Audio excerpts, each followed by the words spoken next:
3 aircraft carriers, 10 destroyers, 2 marine assault ships total. That's the sheer scale of force the United States actually assembled to control a single, narrow 21-mile wide stretch of water,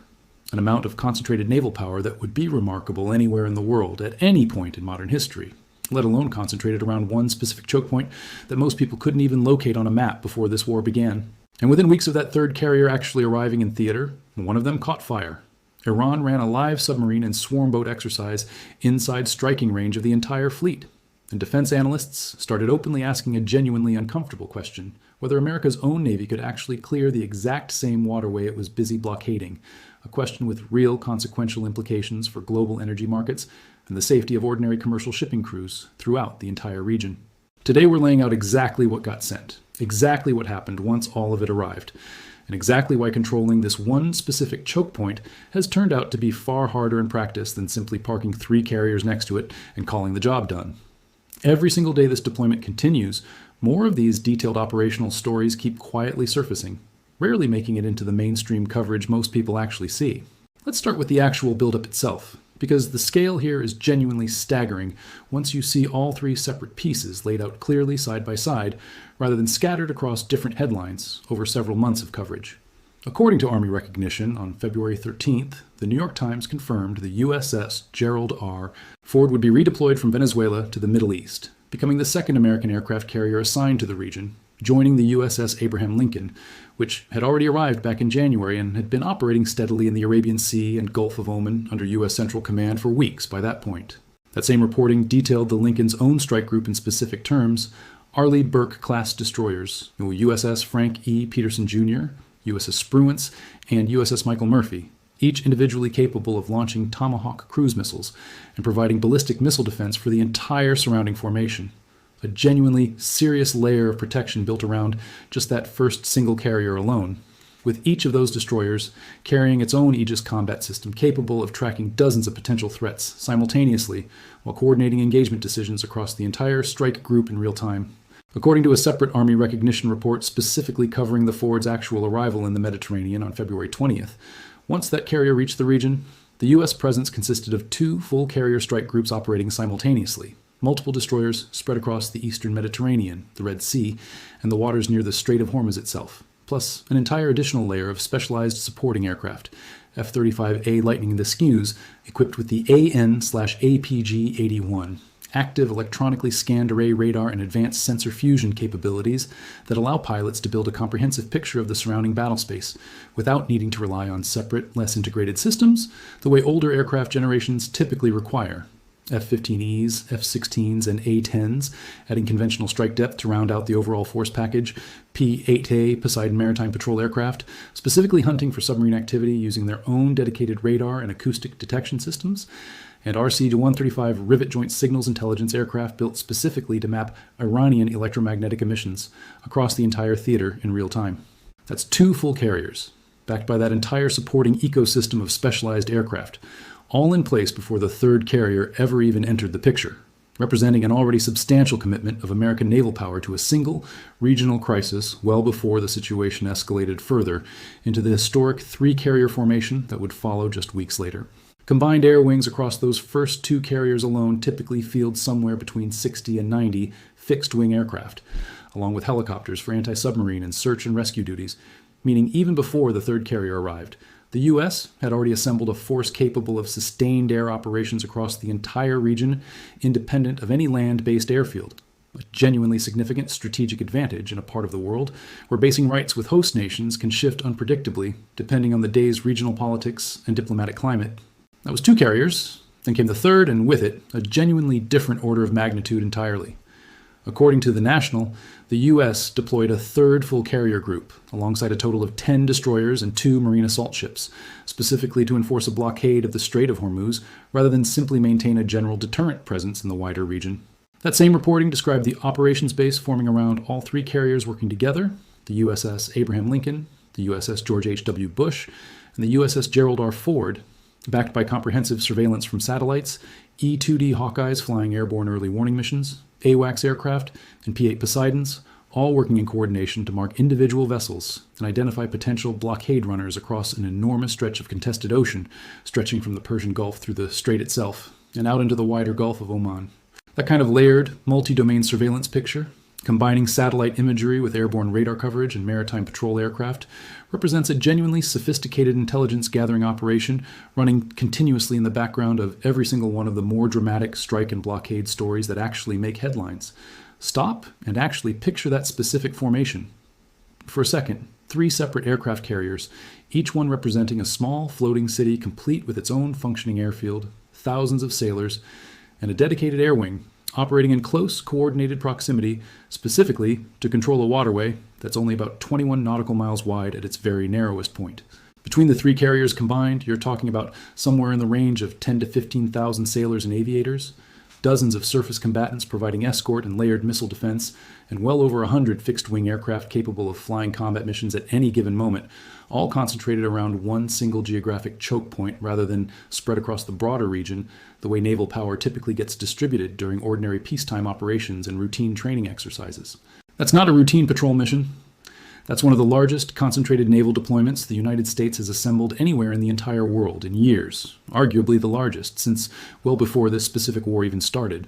A genuinely historic mobilization of resources around one specific and narrow piece of geography. If a story about exactly what it actually takes to control one narrow stretch of water, down to the specific ships, aircraft, and specialized crews involved, matters to you, hit subscribe right now, because I'm going to keep tracking every single asset in this deployment as it shifts. And this specific naval standoff has already proven it can change dramatically within weeks, depending on which ships are actually available, which ones need repairs, and how Iran chooses to respond with its own layered defensive strategy. This isn't a story where the situation stays static long enough for a single video to cover it completely, so staying with this thread going forward is genuinely worth it. If you want to actually understand how this specific standoff plays out over the coming months, rather than just catching one snapshot of it.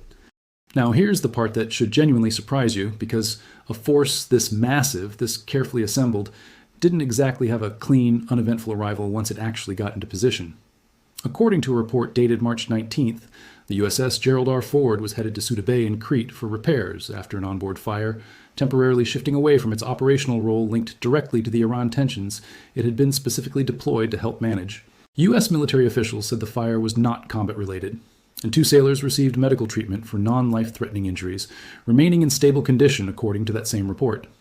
That same reporting noted the carrier, which had been sailing in the Red Sea at the time, would stay at Suda Bay only briefly, with officials still working to determine what could be fixed immediately on site, and what would have to wait until the ship eventually returned to its home port after the full deployment concluded months later. Think carefully about the timing here, because it's genuinely remarkable once you actually sit with it.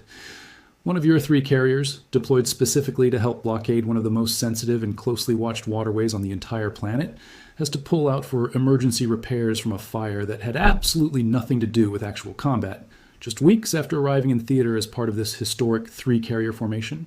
an embarrassing and costly disruption to a deployment that had been planned and coordinated for months in advance. That kind of unplanned withdrawal, even a temporary one, forces the remaining 2 carriers to absorb additional operational burden, stretching crews and aircraft even thinner across an already demanding mission, and it's exactly the kind of unglamorous logistical reality that rarely makes it into the dramatic headline about 3 carriers projecting overwhelming power in the region. According to the Atlantic Council's own detailed tracking project on U.S. military assets committed to this war, by late May, the Ford was already on its way back to the United States, after what that same tracker specifically described as the longest carrier deployment since the end of the Vietnam War, an extraordinary length of continuous operational tempo for any single ship and its exhausted crew to sustain. That same tracking page also noted the USS Nimitz had actually been scheduled for decommissioning back in May, a move that would have dropped the total U.S. carrier inventory down to just 10 ships worldwide, at a moment when regional tensions were already running extremely high, before the Navy ultimately decided in March to extend the Nimitz's service life by an additional year, specifically to keep more available hulls in the active fleet, given everything happening with Iran at that exact moment, a decision that itself suggests planners inside the Pentagon recognized the strain this specific deployment was already placing on the broader carrier force even before the Ford's own unrelated mechanical issues added yet another complication to the mix. According to that same Atlantic Council data, the mine countermeasure picture looked genuinely thin throughout this entire period. Only 2 of 4 Avenger-class mine countermeasure ships, the USS Pioneer and USS Chief specifically, both purpose-built vessels designed from the keel up for exactly this kind of dangerous, methodical underwater clearance work, were reportedly even en route to the Middle East at that point, alongside just a single one of 4 littoral combat ships actually equipped with the specific systems needed for mine countermeasure missions in contested waters. Stop and sit with that specific detail for a genuine second, because it's exactly the kind of thing that almost never makes it into a dramatic headline about 3 carriers arriving in force.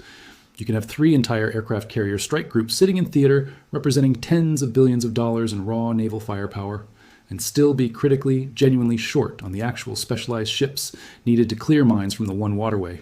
Everyone involved in this entire war is fighting over. Carriers project overwhelming air power across vast distances.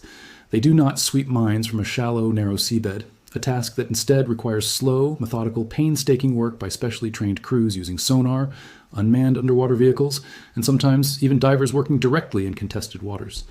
That's an entirely different, far less glamorous, and far less publicized category of ship, one that requires patient, methodical, dangerous work rather than dramatic flight deck operations. And America's available fleet of exactly those ships has been quietly shrinking for years, even as the broader carrier force has continued to dominate headlines and defense budget discussions alike. Quick pause here, because I want your honest reaction to something specific before we move further into why this particular mismatch actually matters strategically. Drop a comment with the word carriers if you think 3 aircraft carrier strike groups is genuinely the right tool to actually control a narrow choke point like Hormuz, given the sheer deterrent value of that much visible firepower sitting right there in plain view, or the word mismatch if you think sending 3 massive carriers while critically short on mine countermeasure ships reveals a real, meaningful gap between America's overall naval power on paper and the specific tools this particular fight actually requires in practice. I think the evidence we've walked through so far points fairly clearly toward one of those 2 readings, but I want to hear where this audience actually lands once you've seen both sides laid out. Let's talk about why this specific mismatch matters so much, because Iran built its entire naval strategy around exploiting exactly this gap, rather than making the obvious mistake of trying to fight 3 American carriers head-on in open water, a fight it would have no realistic chance of winning under any circumstances. According to a Defense Security Monitor analysis citing a March 2026 congressional report submitted directly to lawmakers overseeing military appropriations, Iran is believed to possess roughly 6,000 naval mines, a stockpile built up over decades specifically with this kind of choke point denial scenario in mind, with the Islamic Revolutionary Guard Corps Navy fielding hundreds of speedboats capable of rapidly deploying those mines across the narrow waterway in a matter of hours if ordered to do so by Iran's own military leadership. That same report noted that even after CENTCOM Commander Admiral Brad Cooper publicly declared Iran's conventional navy had been rendered combat ineffective following earlier strikes, some reporting still indicated Iran had managed to deploy mines in the strait as of mid-March. And crucially, the actual extent of that mining was never definitively confirmed by any outside party or independent verification effort, because even the mere credible threat of mines is enough on its own to halt tanker traffic and send shipping insurance costs skyrocketing regardless of whether any single ship actually strikes one in practice during any given week. According to Defense Security Asia, Iran's broader anti-access strategy layers together mines, coastal anti-ship missiles, more than 20 Ghadir-class midget submarines specifically designed for the strait's shallow, acoustically noisy waters, and coordinated swarms of small attack boats, all working together to create what that analysis called an effective closure that could realistically last weeks or even months once fully activated. Because reopening a waterway under that kind of layered, overlapping threat requires sustained, genuinely high-risk mine countermeasure and anti-submarine operations conducted under continuous, unpredictable danger the entire time. That same reporting described the swarm boat specifically as functioning as the inner layer of this entire denial strategy, ensuring that even larger ships or naval escorts that manage to survive an initial missile attack remain at serious ongoing risk from close range, hit and run tactics in waters far too narrow for a large vessel to maneuver freely, or evade an incoming small craft moving at high speed toward its hull. According to The Week, the Strait's own physical geography makes this entire threat picture even more lopsided in Iran's favor than it might first appear on paper. The average depth of the Hormuz Strait ranges from just 30 to 60 meters, genuinely shallow enough that it becomes difficult for large American submarines to dive deep or maneuver effectively without risking running aground on the seafloor beneath them. But according to that same reporting, those exact same shallow depths are close to perfect for the IRGC Navy's own midget submarines, purpose-built specifically with this exact operating environment in mind,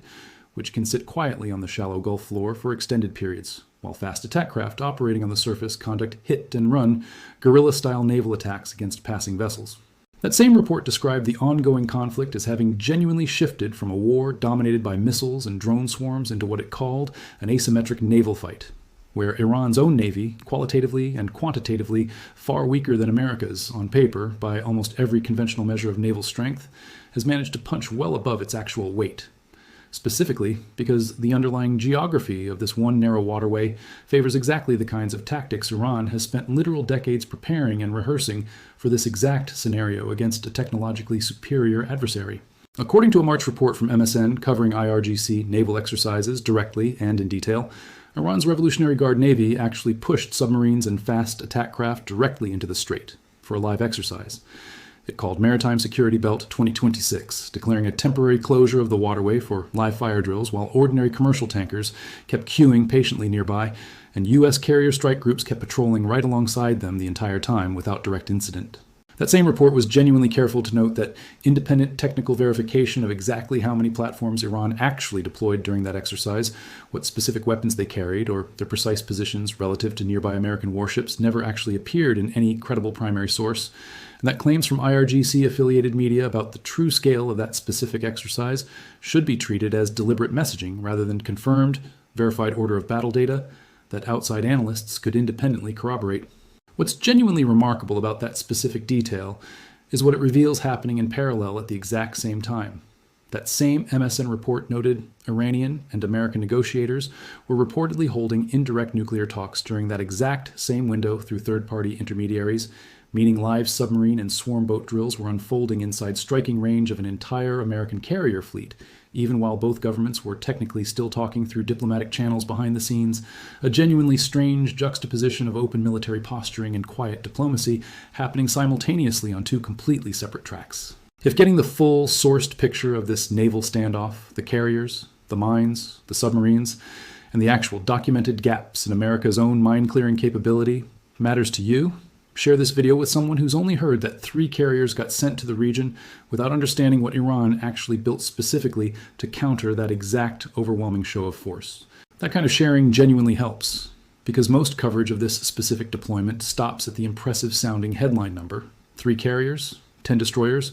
without ever explaining the much more interesting and consequential story of what happens once all of that hardware actually arrives and has to confront a threat. It wasn't specifically designed to counter in the first place. A threat built from decades of patient Iranian planning, specifically targeting the exact gaps in American naval doctrine that most viewers never even hear discussed anywhere else. Let me give you my own honest analysis of what this entire deployment actually reveals. And I want to be clear, this is my reasoning, not reported fact, from any specific source we've covered. I think sending 3 carrier strike groups to one narrow waterway represents an overwhelming, genuinely historic demonstration of raw power projection. Exactly the kind of show of force meant to signal to Iran, and to the entire world watching closely, that the United States is not bluffing about keeping that strait open no matter the cost. A message aimed as much at nervous allies in energy markets as at Iran's own leadership directly. But I think the underlying details we've walked through today, a carrier pulled out for an unrelated fire just weeks into deployment, only 2 of 4 available mine countermeasure ships actually in theater, a Navy seriously considering decommissioning one of its remaining carriers in the middle of this exact crisis before ultimately reversing that decision under pressure, tell a genuinely more complicated and more interesting story underneath the simple headline. Raw carrier tonnage is extraordinarily good at exactly one specific thing, projecting air power across vast distances and deterring a conventional naval engagement between comparable fleets. It is genuinely not the right tool for clearing mines from a shallow, narrow waterway, or for patiently hunting midget submarines sitting quietly on a gulf floor barely deep enough to hide them from conventional sonar. Iran appears to understand that specific mismatch extremely well,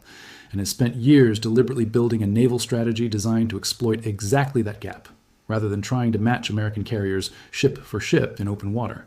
a fight where it would have no realistic chance at all of prevailing.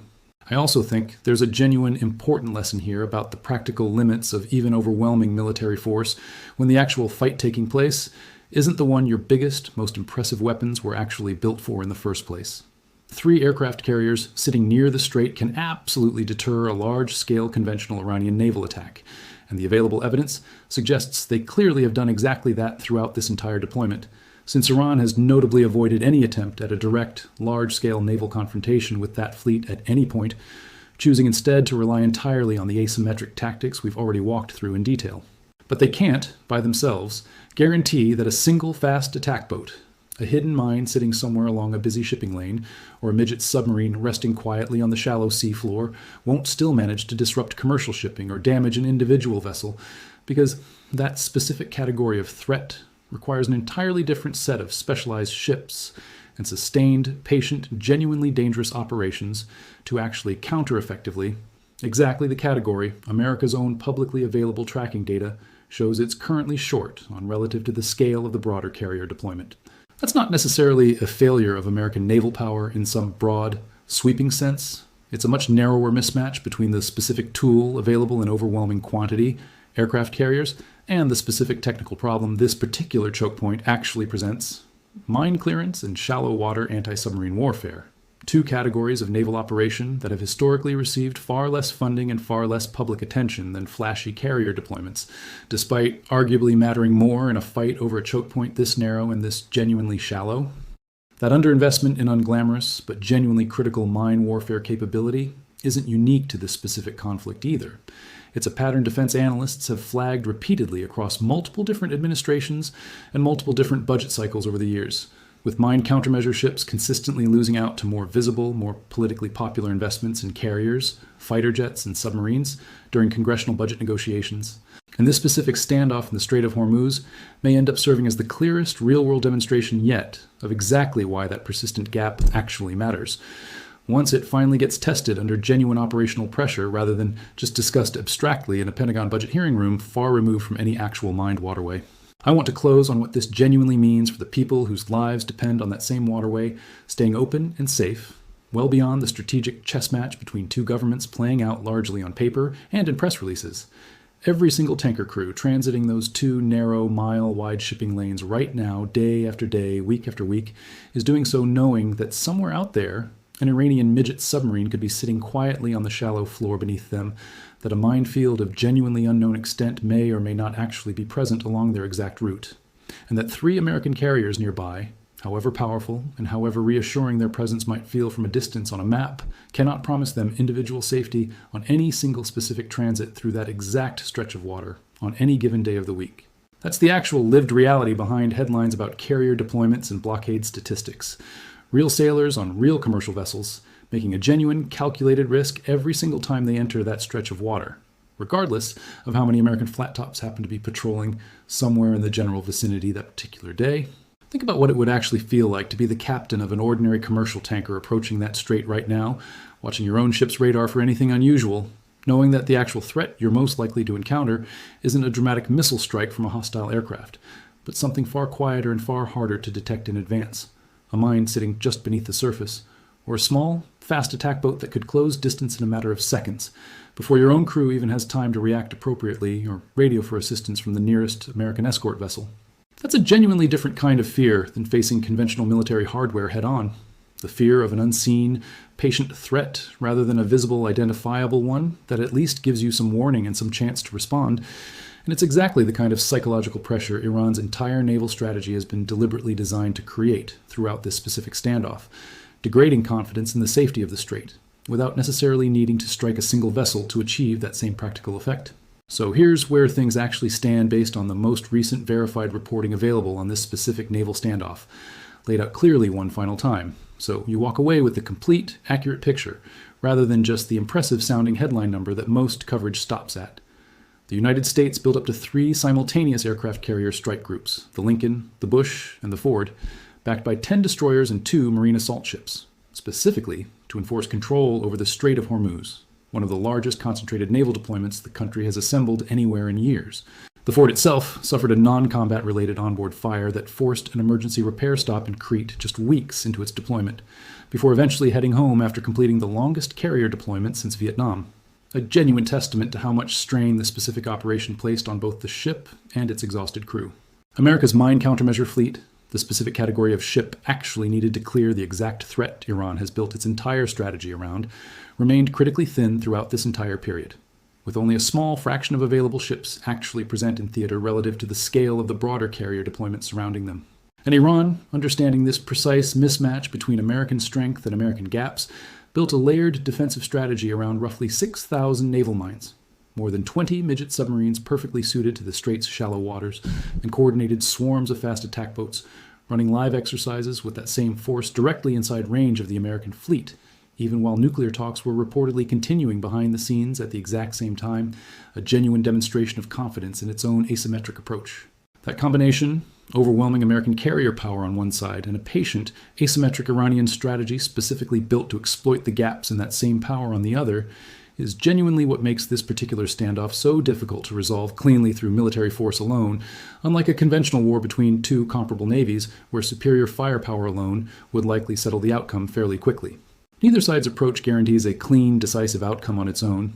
and that unresolved tension is exactly what's been playing out in the waters of the Strait of Hormuz for months now, largely out of view of most people simply reading headlines about carriers arriving and departing without ever seeing the fuller, more complicated picture underneath those same headlines. Thanks so much for watching this entire breakdown all the way through to the end. This is exactly the kind of story where the actual hardware, which specific ships, which specific capabilities,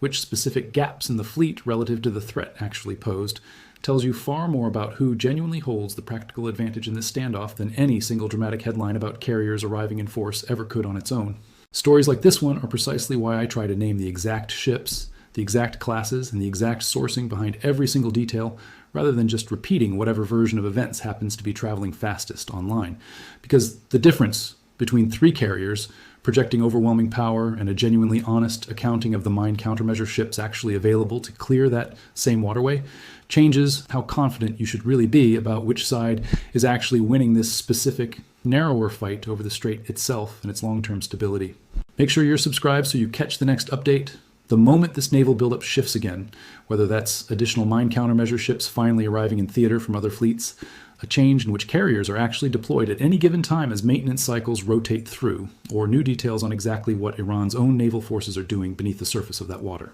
Drop a like if breakdowns like this one help you understand the real military mechanics underneath this war's biggest, most dramatic headlines, the kind of granular detail that rarely makes it into a 30-second clip, but that actually determines who has the practical upper hand in a fight like this one over the long run. And share this video with anyone you know who's been following this war through headlines about carriers alone, without ever hearing about the mines, the midget submarines, or the actual documented gaps in America's own mine-clearing fleet that Iran has spent years specifically building its entire strategy around exploiting to its own advantage. I'll see you in the next one.